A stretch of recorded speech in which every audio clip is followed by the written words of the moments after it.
ప్రభు గారు ఎక్కడో కాదు కదా, అంటే నేను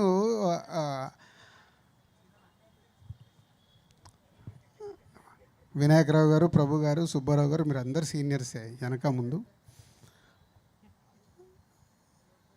సో మీ జర్నీ నేను చాలా చూశాను. ఎక్కడి నుంచో మొదలైన మీ జర్నీ ఇక్కడి వరకు వచ్చింది. సో మీ ఫ్యామిలీలో ఫ్యామిలీ స్టార్ ఎవరు?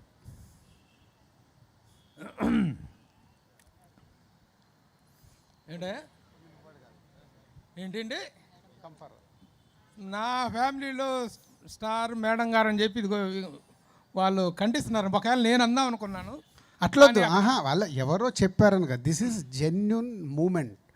మనము ఏదో గొప్ప కోసమో దానికోసం కదా. అంటే మనం ఇంటికి వెళ్తే మన లైఫ్ జర్నీలో ఫ్యామిలీ స్టార్స్ ఉంటారు. అది మీకు మీ వైఫ్ కావచ్చు, ఫాదర్ కావచ్చు, మదర్ కావచ్చు, లేదు మీ సన్ అవ్వచ్చు, ఎవరైనా అవ్వచ్చు. యాక్చువల్గా ఏ ఫ్యామిలీకైనా స్టార్ అంటే ఫాదర్. అయితే I lost my father at my young age. నేను చాలా చిన్న ఊహ తెలియని వయసులో నాన్నగారు చనిపోయారు. తర్వాత we are brought up by my mother. మా mother is my family star. ఎందుకంటే మేము 5 family members, 3 brothers, 2 sisters. The way she brought up all of us తీసుకొచ్చినటువంటి విధానం కానీ దాన్ని చాలా గొప్ప విషయం.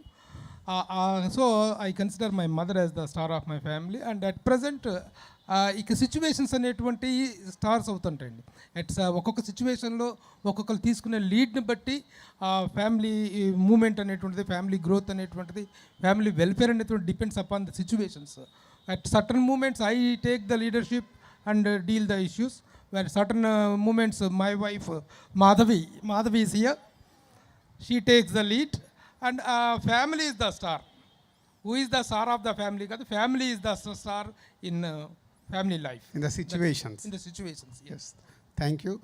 చాలా పొలైట్గా చెప్పారు. దానికి ప్రభు గారు ప్రెస్ మీట్ హ్యాండిల్ చేసినట్టే చాలా జాగ్రత్త చెయ్యాలి కదా మరి. గుడ్. What ever.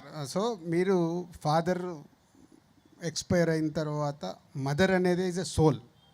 మీ అందరినీ పెంచి ప్రయోజకులను చేసి పంపించడానికి ఆవిడ ఎన్ని కష్టాలు పడితే మీరు లైఫ్లో ఎక్కడి నుంచో స్టార్ట్ అయ్యి ఈరోజు మీ జర్నీ ఫిలిం ఇండస్ట్రీలో ప్రభు గారు అంటే తెలియని వాళ్ళు లేరు. చాలామందికి మీరు బుక్కులు అవన్నీ చాలామంది దగ్గర ఉన్నాయి. అంటే ఈ జర్నీకి అన్నిటికీ కారణం mother. It's right. So your మీ ఫ్యామిలీలో ఈజ్ ఇప్పుడు లైఫ్ జర్నీ అయిపోయిన తర్వాత మారచ్చు. ఇప్పుడు నాకు మా మదరే నాకు family. At the same time I would like to remind one thing sir. జన్మనిచ్చిన తల్లిదండ్రులు, మా నాన్నగారు డాక్టర్ రామయ్య గారు, మా తల్లి దేవమ్మ గారు, ఆడిపైరం దేవమ్మ గారు, వాళ్ళు జన్మనిచ్చిన తండ్రులు అయితే నాకు సినిమా జన్మనిచ్చిన తల్లిదండ్రులు 2 వ్యక్తులు ఉన్నారండి. ఒకరు మా గురువు గారు దాసరి నారాయణరావు గారు, మరొకరు ప్రముఖ నిర్మాత వడ్డే రమేష్ గారు. వడ్డే రమేష్ గారి ద్వారా ఇండస్ట్రీకి రావటం, తర్వాత దాసరి నారాయణరావు గారి శిష్యుడిగా నేను ఇండస్ట్రీలో అందరికీ వెల్ నోటెడ్. ఎట్ దిస్ మూమెంట్లో మీరు ఒక ఫ్యామిలీ గెట్ టుగెదర్ అనేటువంటి ఒక ఎవర్ బిఫోర్ ఎవర్ ఆఫ్టర్ ఉన్నటువంటి ఒక కార్యక్రమాన్ని మీరు ఏర్పాటు చేశారు కాబట్టి this is the occasion. I must remember them, I must pay my respects to them. Super. అదే ఇప్పుడు మన లైఫ్లో అదే వాళ్ళు ఈరోజు లేకున్నా వాళ్ళ గురించి మళ్ళీ ఈరోజు తలుచుకునే అవకాశం రావడం అనేది మనకు హ్యాపీ మూమెంట్. అంటే is a remember memories. Thank you అండి. Thank you. అన్నీ నేను అడిగితే కుదరదు, కొన్ని అడగాలి. మొనాటిని వచ్చేస్తుంది అన్నీ నేనే. వీఆర్ హిజ్ ఫ్యాన్స్ పరశురామ్కి. ఎందుకంటే he has brought out wonderful ఒక క్రియేటివ్ హైట్స్ తీసుకొచ్చినటువంటి ఒక మంచి డైరెక్టర్ అండి. కమాన్, మేము మిమ్మల్ని అడగటం కదా, మీరు మమ్మల్ని అడగండి. సో అలా ప్రేమ గారు, నేను క్విక్ అనే ఉంటుంది, ల్యాగ్ ఉంటుంది నా దగ్గర. ల్యాగ్ నాకే నచ్చదు ముందు.